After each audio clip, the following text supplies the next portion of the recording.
ಎಲ್ಲ ಶಾಲೆಗಳಲ್ಲಿ ರಿಸಲ್ಟ್ ಫಲಿತಾಂಶ ಬರುವಾಗ ಏನು ನಾವು ಕಾಣ್ತೀವಿ ಅಂದರೆ ಗಣಿತದಲ್ಲಿ ಫಲಿತಾಂಶ ತುಂಬ ಕಡಿಮೆ ಆಗಿರುತ್ತೆ.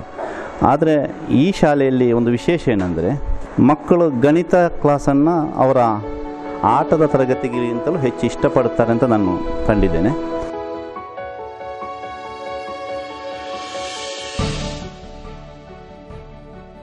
ಈ ಗಣಿತ ಕಷ್ಟ ಅಲ್ಲ, ಅದು ಮಕ್ಕಳು ಇಷ್ಟಪಡುವ ಹಾಗೆ ಮಾಡಬೇಕು ಅನ್ನೋ ಒಂದು ಯೋಚನೆ ನನಗೆ ಹಿಂದಿನಿಂದಲೇ ಇತ್ತು. ಅದಕ್ಕಾಗಿ ನಾನು ಪಾಠ ಮಾಡುವಾಗಲೂ ಬೇರೆ ಬೇರೆ ರೀತಿಯ ಜೋಕ್ಸ್ಗಳನ್ನು ಗಣಿತಕ್ಕೆ ಸಂಬಂಧಪಟ್ಟದ್ದು ಮತ್ತು ಗಣಿತ ಕೌತುಕಗಳಿರ್ಬೋದು, ಈ ರೀತಿಯ ಮೆಥಡ್ಗಳನ್ನು ಉಪಯೋಗಿಸಿಕೊಂಡು ನಾನು ಮಕ್ಕಳನ್ನು ಮೋಟಿವೇಟ್ ಮಾಡಲಿಕ್ಕೆ ಪ್ರಯತ್ನಿಸ್ತಾ ಇದ್ದೆ.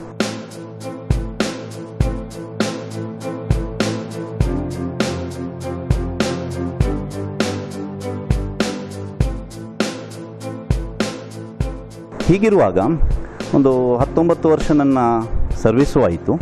ಆ ನಂತರ ನಮ್ಮ ಶಾಲೆಯ 25 ವರ್ಷಗಳನ್ನು ಪೂರೈಸಿತ್ತು. ಈ ಸಂದರ್ಭದಲ್ಲಿ ಬೆಳ್ಳಿ ಹಬ್ಬ ಕಾರ್ಯಕ್ರಮವನ್ನು ಹಮ್ಮಿಕೊಳ್ಬೇಕು ಅಂತ ಹೊರಟರು. ಆಗ ನನಗೊಂದು ಕನಸಿತ್ತು, ನಾನು ಯಾವತ್ತೂ ಹೇಳ್ತಾ ಇದ್ದೆ, ನಮ್ಮ ಶಾಲೆಯಲ್ಲಿ ಒಂದು ಸುಸಜ್ಜಿತವಾದ ಗಣಿತ ಪ್ರಯೋಗಶಾಲೆಯನ್ನು ಮಾಡಬೇಕು ಅಂತ. ಆದರೆ ಮಾಡಲಿಕ್ಕೆ ಅದಕ್ಕೆ ಬೇಕಾದ ಸಂಪನ್ಮೂಲ ಎಲ್ಲಿಂದ ನನ್ನ ಕ್ರೋಢೀಕರಿಸಲಿಕ್ಕೆ ಕಷ್ಟ ಇತ್ತು.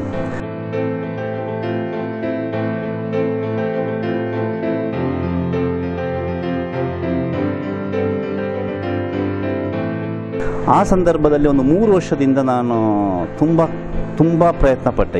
ಈ ಒಂದು ನಿಟ್ಟಿನಲ್ಲಿ ಪ್ರಯತ್ನಪಟ್ಟು ನನ್ನ ಹಳೆ ವಿದ್ಯಾರ್ಥಿಗಳನ್ನ ಎಲ್ಲಿಯಾದರೂ ಕಾಂಟ್ಯಾಕ್ಟ್ ಆದರೆ ಓಕೆನಾ ಅಂತ ನನ್ನ ಮನಸ್ಸಿಗೆ ಹೋಯಿತು. ಹಾಗೆ ನಾನು ಫೇಸ್ಬುಕ್ಕಲ್ಲಿ ಮೈ ಸ್ಟೂಡೆಂಟ್ಸ್ ಅನ್ನೋ ಒಂದು ಗ್ರೂಪನ್ನು ಕ್ರಿಯೇಟ್ ಮಾಡಿ ಸುಮಾರು ಇವತ್ತು 319 ಮಕ್ಕಳು ಅದರಲ್ಲಿ ಮೆಂಬರ್ಸ್ ಆಗಿದ್ದಾರೆ.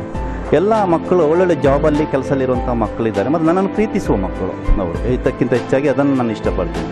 ಆಗ ಅವರ ಮುಂದೆ ನಾನು ನನ್ನ ಒಂದು ಪ್ರಸ್ತಾವವನ್ನು 3 ವರ್ಷದ ಹಿಂದೆ ಇಟ್ಟಿದ್ದೆ.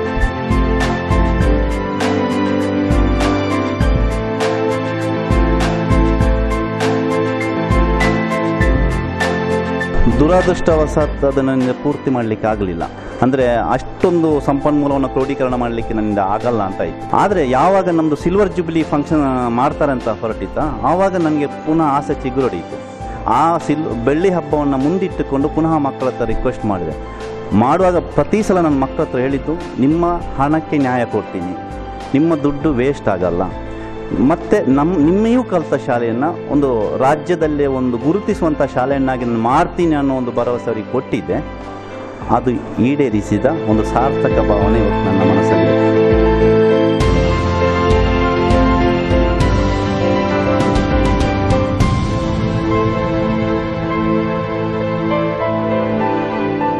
ಇದನ್ನು ಪೂರ್ತಿಗೊಳಿಸಲಿಕ್ಕೆ ತುಂಬ ಆತಂಕಗಳಿತ್ತು. ಇಷ್ಟರ ಮಧ್ಯೆನೂ ಅಷ್ಟು ಸುಲಭದಲ್ಲಿ ಆಗಿಲ್ಲ. ಯಾಕೆಂದರೆ ಕಾಣಲಿಕ್ಕೆ ಎಲ್ಲ ಚೆಂದ ಕಾಣುತ್ತೆ. ಈ 1.5 ವರ್ಷದಲ್ಲಿ ಎದುರಿಸಿದ ಅಡೆತಡೆಗಳು ತುಂಬ. ಈ ಹಂತದಲ್ಲಿ ನನಗೆ ಸಂಪೂರ್ಣವಾಗಿ ಬೆಂಬಲಕ್ಕೆ ನಿಂತವರು ನಮ್ಮ ಹಳೆ ವಿದ್ಯಾರ್ಥಿ ಸಂಘದ ಅಧ್ಯಕ್ಷರಾದಂಥ ಶ್ರೀಯುತ ಹರೀಶ್ ಕಾರಿಂಜ ಅವರು.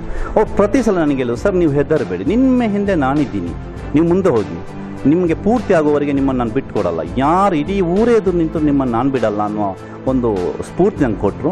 ಅವರ ಧೈರ್ಯದ ಮಾತುಗಳು ನನ್ನನ್ನು ಮತ್ತಷ್ಟು ಮುಂದಕ್ಕೆ ಹೋಗುವಂಥ ಪ್ರೇರಣೆ ನೀಡಿತು.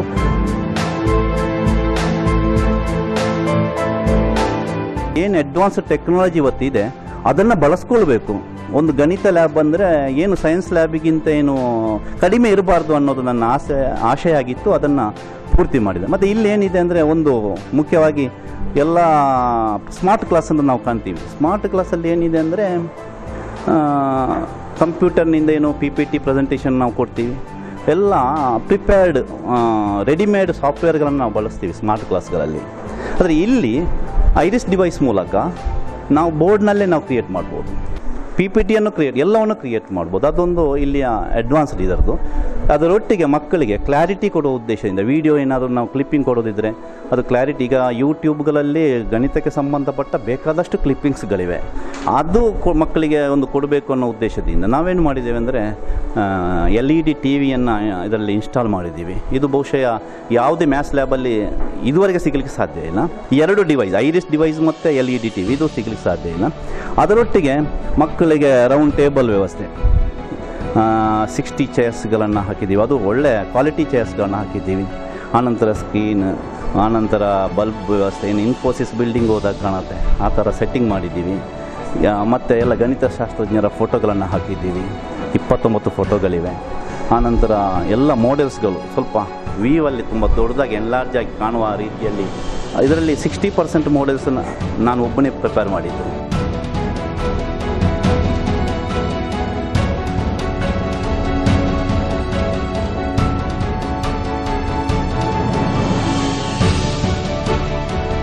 ಇದರೊಟ್ಟಿಗೆ ಇನ್ನೊಂದು ನನ್ನ ಕಲ್ಪನೆ ಒಂದು ರೀಡಿಂಗ್ ಕಾರ್ನರ್ ಅಂತ, ಮ್ಯಾಥ್ಸಿಗೆ ಸಂಬಂಧಪಟ್ಟ ಏನು ಅವೈಲೇಬಲ್ ಬುಕ್ಸ್ ಇದೆ, ಈಗಾಗಲೇ ಕೆಲವು ಬುಕ್ಸ್ಗಳನ್ನು ತಂದು ಇಟ್ಟಿದ್ದೀವಿ. ಇನ್ನೂ ಆದಷ್ಟು ಕಲೆಕ್ಷನ್ ಮಾಡಿ ಒಂದು ಮ್ಯಾಥ್ಸ್ ಕಾರ್ನರ್ ಅಂತ, ಅಂದರೆ ಮಕ್ಕಳು ಇದರೊಳಗಡೆ ಬಂದಾಗ, ಒಂದು ಲ್ಯಾಬಿನೊಳಗಡೆ ಅಂತ ಬಂದಾಗ ಏನಾಗಬೇಕಂದ್ರೆ ಗಣಿತವೇ ಆಗಬೇಕದು. ಅವರು ಗಣಿತ ಬಿಟ್ಟು ಇನ್ನು ಆಡಲಿಕ್ಕೆ ಹೋಗಿ ಅಂದರೆ ಇಲ್ಲ ನಾನು ಹೋಗಲ್ಲ ಅಂತ ಅನ್ಬೇಕು. ಆ ರೀತಿಯ ಒಂದು ಸಿಚುವೇಷನಲ್ಲಿ ಇಲ್ಲಿ ನನಗೆ ಕ್ರಿಯೇಟ್ ಮಾಡಬೇಕು ಅಂತ ನನ್ನ ಆಸೆ ಇದೆ. ಮತ್ತು ನಮ್ಮ ಮಕ್ಕಳೊಟ್ಟಿಗೆ ಬೇರೆ ಶಾಲೆ ಮಕ್ಕಳು ಯಾರಾದರೂ ಬಂದು ಏನಾದರೂ ಕಲೀಲಿಕ್ಕೆ ಅವಕಾಶ ಕೋರಿದರೆ ನಾವು ಖಂಡಿತ ಅವಕಾಶ ಮಾಡಿಕೊಡ್ತೀವಿ. ಬಹುಶಃ ಇದೊಂದು ಜಿಲ್ಲೆಯಲ್ಲಿ ಅಥವಾ ರಾಜ್ಯದಲ್ಲಿ ಒಂದು ಮಾದರಿ ಅಂತ ನನ್ನ ಅನಿಸಿಕೆ ಆಗ್ಬೋದು ಅಂತ ಕಾಣುತ್ತೆ.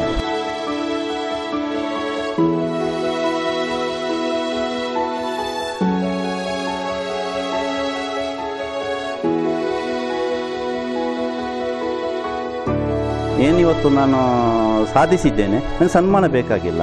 ಬಟ್ ಈ ಒಂದು ಹಂತಕ್ಕೆ ನನ್ನ ಶಾಲೆಯನ್ನು ಗುರುತಿಸಲಿಕ್ಕೆ ನಾನು ಏನು ನನಗೆ ಒಂದು ಸ್ವಲ್ಪ ಸಹಾಯ ಮಾಡಿದ್ದೀನ, ಅದು ನನಗೆ ಹೆಮ್ಮೆ ಇದೆ.